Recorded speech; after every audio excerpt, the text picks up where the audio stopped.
Was music the main deal in your life when you were a kid?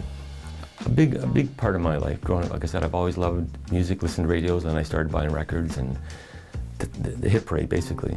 But also my parents' music. I liked musicals. They at Broadway, like South Pacific. They took me to Point Clear Theatre to see South Pacific, the movie in 1958. I remember that, and My Fair Lady. And so, yeah, I've always, and I find it ironic. I worked most of my career, I'll call it, in the entertainment industry of different kinds.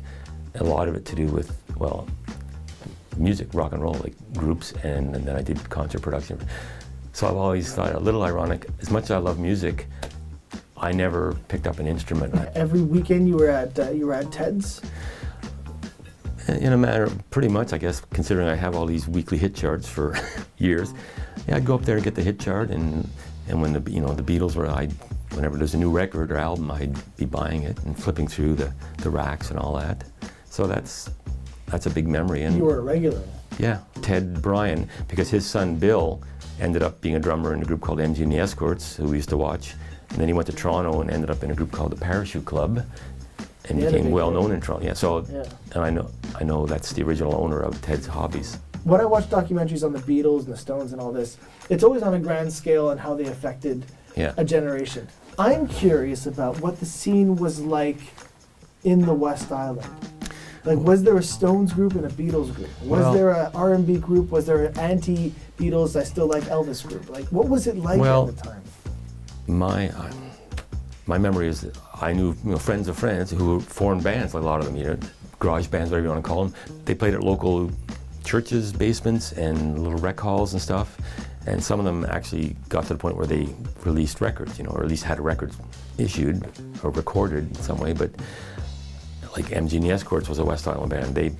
I have one of their 45s. They became big enough to have a record. I have JB and the Playboys album. They were a big group, but those were recording artists that were better known.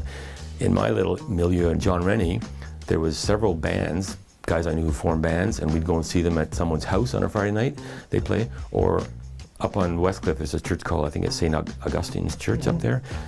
Always live music, always bands, always live music. Yeah, and I had, like I said, a handful of friends in high school formed bands. Some of them like Stones, your Beatles or your Stones, and some of them played bluesy kind of like Born in Chicago, like I forget the name, Paul Butterfield Blues Band, and some of them are like Beatles cover songs. So, and again, there was 3 or 4 different groups that formed of people I knew in high school, and like the Edgewater Hotel had a disco down below in the, whatever it was called, in the 70s. They had the Maples Inn, where we all kind of hung out.